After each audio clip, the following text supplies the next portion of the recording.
Amados hermanos, paz de Cristo.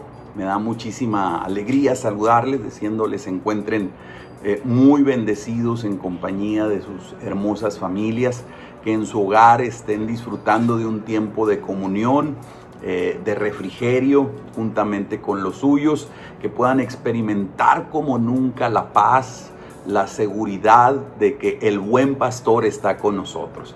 Que Él no nos deja en tiempo de necesidad. Él ha prometido estar con nosotros cual poderoso gigante. Y amados hermanos, quiero compartirles en este tiempo, quiero compartirles un mensaje de esperanza, un mensaje de paz, de seguridad. Ciertamente el tiempo es difícil, hay que reconocerlo. Comenzó siendo una crisis sanitaria que ha ido evolucionando, terminando también en una crisis laboral, empresarial, económica, y ha traído también dificultades en el aspecto familiar. Ya hablamos en el video pasado, el estado que menos ha reportado un crecimiento de la violencia intrafamiliar, registra el 30 hasta el 100% y más en algunos estados de aumento de violencia intrafamiliar. Vino a poner también esta situación en crisis las formas de relación dentro del hogar y en la sociedad entera.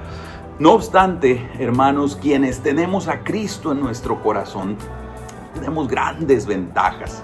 La palabra del Señor nos dice, por eso obedezcan a Dios. Santiago nos da este consejo, por eso obedezcan a Dios. Háganle frente al diablo. Y este es el tiempo en el cual la iglesia tiene que hacer uso de toda la artillería, de toda la armadura espiritual y hacerle frente al diablo, no retroceder. Con nosotros está el Señor Dios Todopoderoso. Y ciertamente es una crisis que nos agarró a muchos, a los gobiernos, a todas las esferas de la sociedad, nos agarró quizás desprevenidos, y esa es una de las características precisamente de la crisis. No obstante, que ha llegado de manera repentina, debemos de encontrarnos también posicionados espiritualmente para enfrentar al enemigo. Y sometiéndonos a Dios, teniendo toda nuestra confianza depositada en Dios, como dice la Escritura, echando todas nuestras ansiedades sobre de Él, porque Él tiene cuidado de nosotros. Él es nuestro pastor y nada nos faltará. Si estamos dispuestos a enfrentar al enemigo, dice también el apóstol Santiago, Él huirá de vosotros. ¿Y por qué lo va a hacer? Bueno, yo quiero decirte esta expresión: Satanás es siervo de Dios, de nuestro amigo, de nuestro Señor Jesucristo. Satanás es siervo del Señor Jesucristo. El diablo, dijo Martín Lutero, es el diablo de Dios. Y no es que lo quiera hacer, no es que él esté emocionado, ni sea su intención serlo, pero tampoco no puede evitarlo. Cada vez que procura avanzar su causa, Satanás termina adelantando la causa y los propósitos de Dios. ¿Cómo lo será este tiempo de pandemia, este tiempo de crisis? Erwin Lutzer, en su libro La serpiente del paraíso, dice: el diablo es tan siervo de Dios ahora en su rebelión como lo fue antes de su caída. No podemos olvidarnos del dicho de Martín Lutero: el diablo es el diablo de Dios. Satanás tiene distintos roles dependiendo de los propósitos y el consejo de Dios, y está obligado a servir a la causa de Dios en este mundo y a seguir los mandatos del Dios Todopoderoso. Hay un solo ser todopoderoso, y ese es nuestro Señor y Salvador Jesucristo. Y hemos de recordar entonces que Satanás tiene poder, pero ese poder está limitado, está circunscrito por las directrices divinas. No puede ir más allá de lo que Dios le permita hacer, como lo fue en el caso de Job y muchos casos más que veremos para inspirar, para motivar nuestra fe en esta ocasión. Satanás no puede ejercer su voluntad sobre este mundo a su propia discreción y deseo, porque él también está sujeto al gobierno, al señorío de nuestro Señor Jesucristo. La Escritura dice que de Jehová es la tierra y su plenitud. Ciertamente el enemigo tiene un campo de acción, pero el único Rey, el único Señor, el único soberano es el Rey de Reyes, Señor de Señores, nuestro gran Dios y Salvador Jesucristo. Ahora, imagínese usted la frustración del enemigo. Imagíneselo usted de esta manera, como si fuera un juego de fútbol y él es un jugador que se considera un jugador estrella en su equipo. Corre con toda su fuerza con el balón, patea y mete un gol fantástico, pero en lugar de oír aplausos y voces de triunfo, oye silbidos y gritos de burla. Y la razón es que corrió hacia el arco equivocado y en vez de anotar para su equipo, anotó para los contrarios. Eso es lo que siente Satanás continuamente. Esa es una impotencia infernal, literalmente, que siente cada vez que cree que ha metido un gol para su equipo, pero en realidad lo anota para Dios. Vamos a imaginarnos la gran frustración que hay en él por esto. Pensemos tan solo en la esposa de Abraham, el primer caso que pudiéramos considerar. Sara, Dios le promete un hijo, pero pasan los años y no hay descendencia. Satanás apunta hacia esa cuna vacía para crear tensión, división, disensión y dudas. Sara sirve de ejemplo perfecto de que no se puede confiar aparentemente en las promesas de Dios. Pero inesperadamente llega Isaac para llenar esa cuna. Y Sara a los 90 años se convierte en el modelo idóneo de toda la historia para comprobar que Dios siempre cumple sus promesas. Recuerdo la expresión que el Señor dice a Habacuc: aunque la visión tardare, pero llegará. Será una realidad, tendrá su cumplimiento, llegará el momento en que la promesa de Dios, la cual es fiel, es inquebrantable, habrá de tener cumplimiento en nuestras vidas. Eso fue Sara, pero recordamos también a Moisés. Satanás y todos sus demonios se mueren de risa el día en que el joven Moisés monta su caballo y sale huyendo de la presencia de Faraón, aterrorizado, pues ha matado a un egipcio.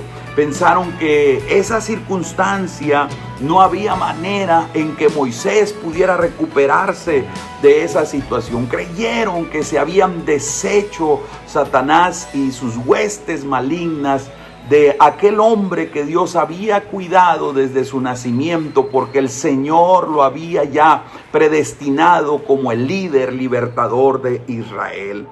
No obstante, después de 40 años, cuando el enemigo estaba ya tranquilo, pudiéramos decir plácidamente, 40 años más tarde aparece un viejo de 80 años con una vara en su mano, con un bastón, con un bordón, diríamos, en su mano. Aparece nuevamente en escena en Egipto, hace grandes milagros y libera poderosamente a todo el pueblo de Dios. Sobre cada labio en Egipto está el nombre del viejo Moisés. Todo mundo habla de Moisés y de nuevo Satanás es humillado.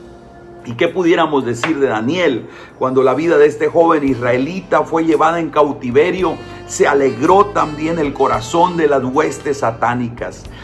Ahora dirá: haré escarnio con este joven para evidenciar lo que es mi poder sobre las juventudes santas. Ahora este joven israelita es llevado esclavo, pero en lugar de encontrar esclavitud, Dios lo eleva a Daniel y llega a ser príncipe de Babilonia.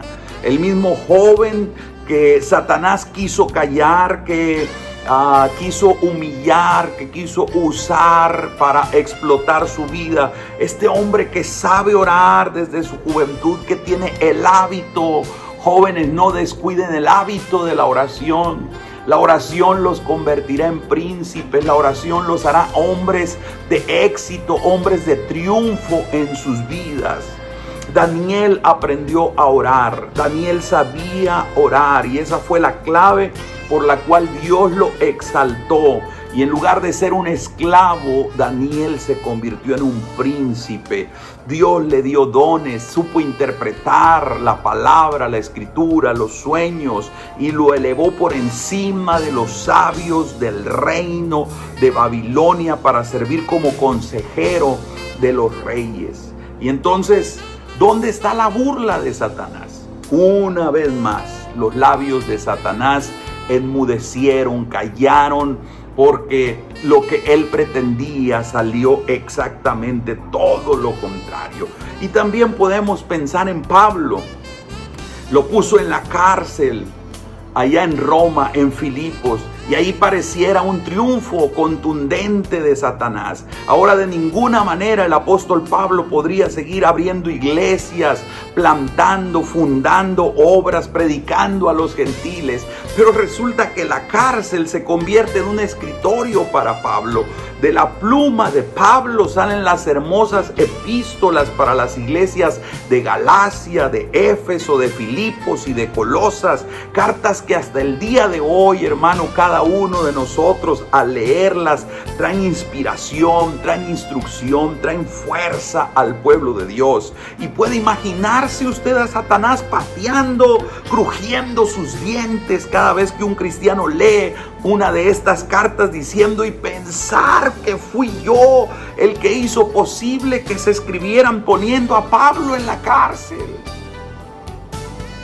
Y no solamente de Sara, no solamente Moisés, Daniel, Pablo, también pudiéramos hablar de Pedro.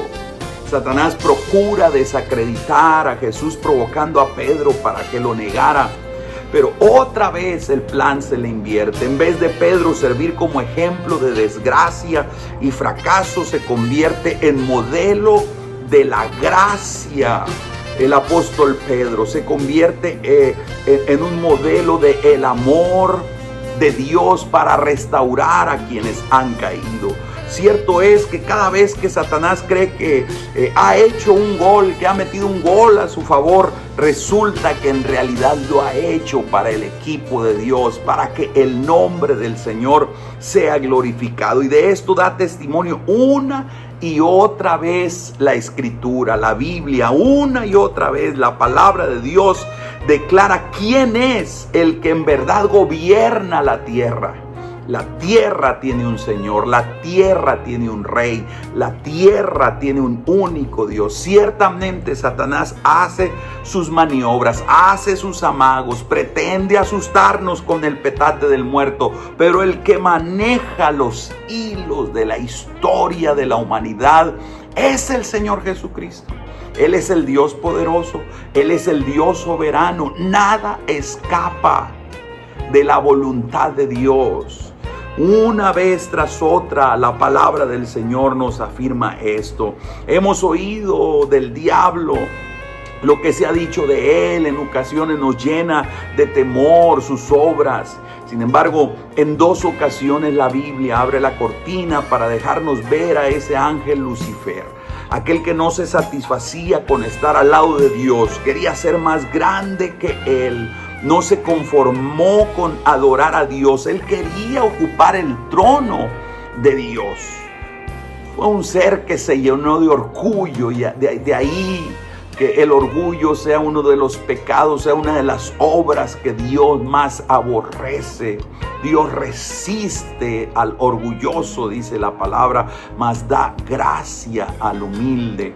Y que debemos de tener mucho cuidado con la soberbia, con el orgullo en nuestra vida, en el ejercicio de nuestros ministerios, en el liderazgo que ejercemos en la iglesia, que ejercemos aún en el hogar, en el matrimonio, con nuestros hijos, en la relación padre-hijos, hijos hacia los padres. Cuánto cuidado debe de tener la humanidad con este pecado, con esta deficiencia del carácter, porque fue precisamente lo que dio pie a la caída de Satanás. Ezequiel, el profeta, nos cuenta tanto de la belleza como de la iniquidad que había en Lucifer. Y dice la Escritura: tú eras el sello de la perfección, lleno de sabiduría y acabado de hermosura. En Edén, en el huerto de Dios estuviste, de toda piedra preciosa era tu vestidura, es decir, había de alguna manera inclusive una atención especial de Dios para él, una distinción de cornerina, topacio, jaspe, crisólito, berilo y ónice, de zafiro, carbunclo, esmeralda y oro. Los primores de tus tamboriles y flautas estuvieron preparadas para ti en el día de tu creación. Tú, querubín grande, protector, yo te puse en el santo monte de Dios. Allí estuviste, en medio de las piedras de fuego te paseabas. Perfecto eras en todos tus caminos desde el día que fuiste creado. Y esta expresión de Ezequiel es clave. Desde el día en que fuiste creado. Él fue creado por Dios. No se creó solo. No es producto de la generación espontánea. Fue creado también por las manos de Dios. Y dice dolorosamente también la Escritura, hasta que se halló en ti maldad. Y en ese momento cambió la relación entre nuestro Dios y Lucifer. Los ángeles, al igual que los humanos, fueron hechos para servir y adorar a Dios. Aleluya. A ambos Dios les dio soberanía limitada, tanto a los ángeles como a nosotros los seres humanos. De no ser así, hermanos, entonces la soberanía de Dios sería cuestionada. Pero también por esa limitación tenemos necesidad de adorarle, por ese libre albedrío que Dios puso en nosotros para manifestar su soberanía sobre nuestras vidas. Es que nos lleva a asombrarnos de los hechos del único Dios todopoderoso y darle solamente a Él la honra y la gloria. Tanto Ezequiel como Isaías describen a un ángel más poderoso que cualquier humano, más hermoso que toda otra criatura, pero también a la vez más tonto que todos los seres a quienes Dios les dio vida. Lo tenía todo, pero por su vanidad, por su egolatría, por su orgullo, también todo lo perdió. Y la mayoría de los eruditos de la Biblia señalan a Isaías 14, versículos 13 y 15 como la descripción de la caída de Lucifer. Tú que decías en tu corazón, subiré al cielo, en lo alto junto a las estrellas de Dios levantaré mi trono y en el monte del testimonio me sentaré. A los lados del norte, sobre las alturas de las nubes subiré y seré semejante al Altísimo. Su orgullo fue lo que lo destruyó. En estas expresiones, subiré al trono y levantaré subiré al cielo y levantaré mi trono, se capta la increíble arrogancia de este pretencioso ángel. Por querer exaltarse hasta el trono divino, cayó en las profundidades de la maldad. En lugar de llegar a ser como Dios, llegó a ser la misma antítesis de todo lo grandioso y lo bueno que es nuestro Señor Dios Todopoderoso. Llegó a ser todo lo opuesto a nuestro Dios, quien es hermoso y quien es sublime. Sin embargo, Satanás ha pasado su vida tratando generación tras generación de tentar al hombre para que haga lo mismo que hizo él. En cada oído susurra que desobedezcamos al Señor y que seamos y que entonces seremos como Él. Fue lo que susurró, lo que habló al oído de Adán y Eva. Ustedes serán como dioses si desobedecen la ley del Señor. Y hoy es tiempo, muchas veces llega la tentación a nosotros, llega la duda. El enemigo trata de sembrar división para separar, para cortar nuestra comunión, nuestra confianza en Dios.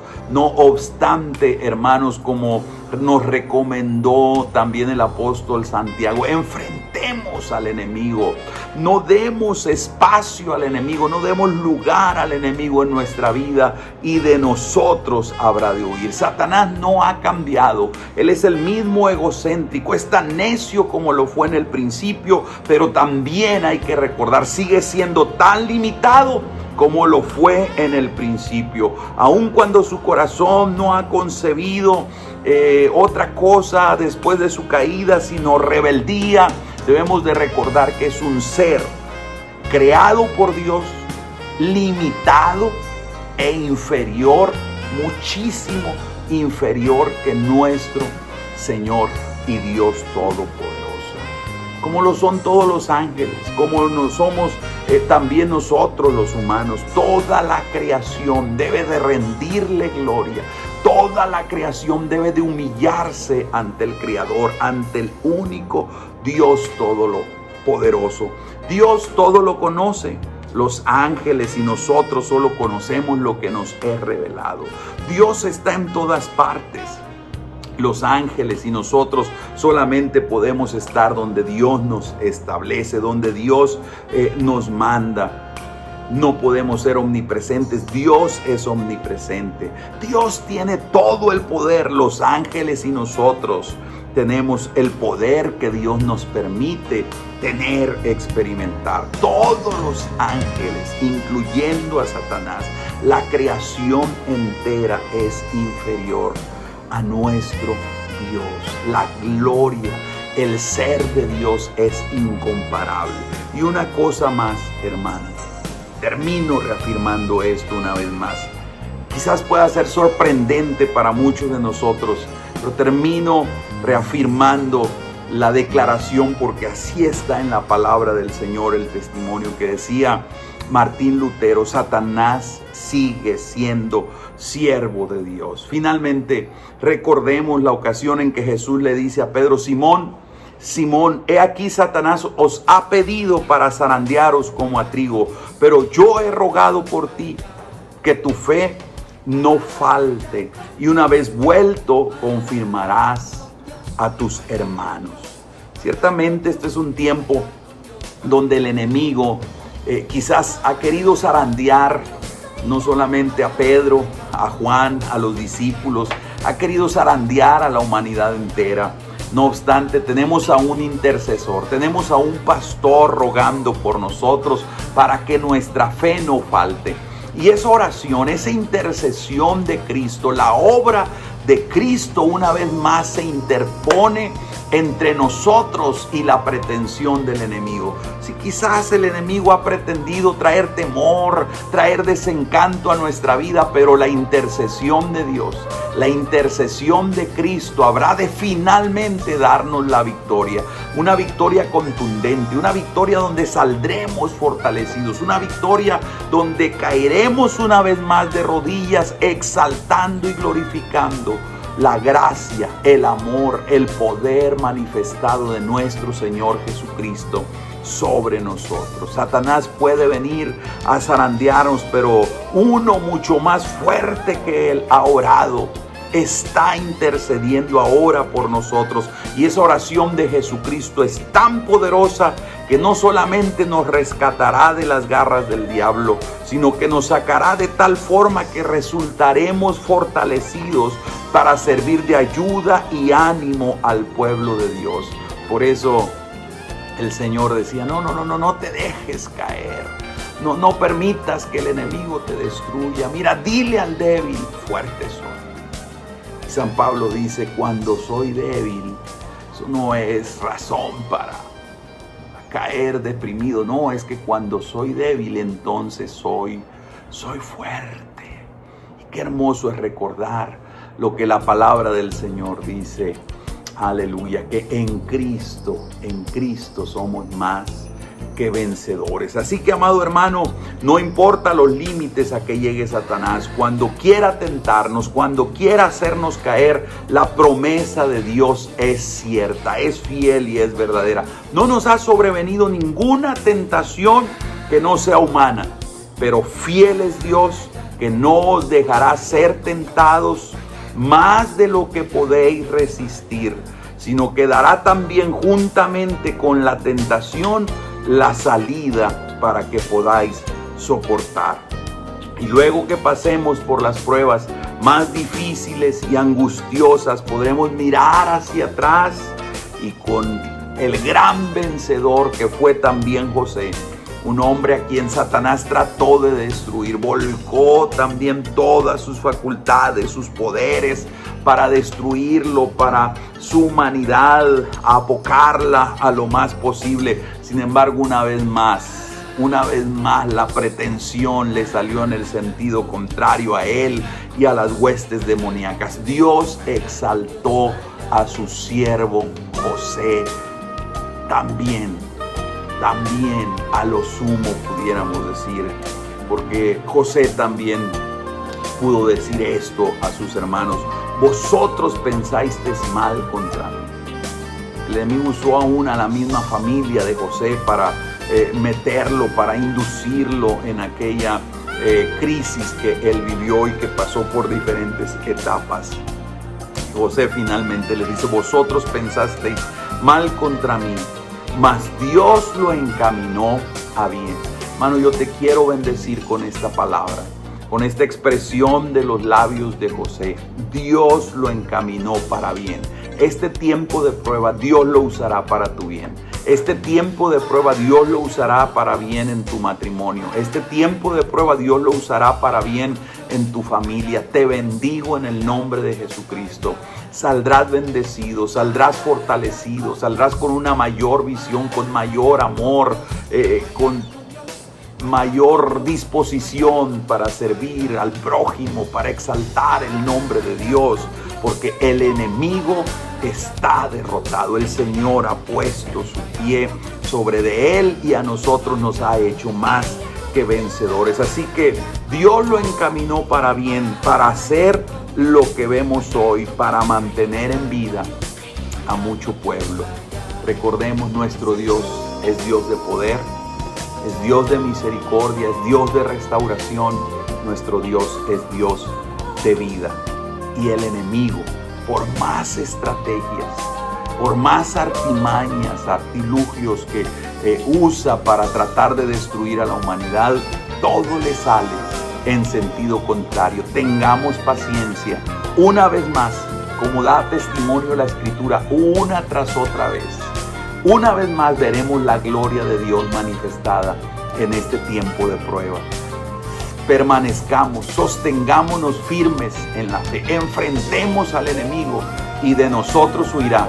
Y vendrá el tiempo nuevamente en que exaltaremos, glorificaremos, levantaremos nuestra voz en cuello y diremos en alabanza, porque grande es nuestro Dios y su misericordia es para siempre. Alabamos el nombre de Jesucristo por ello, porque Él es bueno y para siempre es su misericordia. Te bendigo, aleluya, y debajo de las alas de nuestro gran Dios y Salvador Jesucristo estamos seguros. No hay mejor lugar y no importa qué estrategia el enemigo quiera usar para lastimarnos, para desviarnos. El Dios Todopoderoso está con nosotros. Dios te bendiga, Dios te guarde todos los días de tu existencia, en el nombre de Jesucristo. Amén.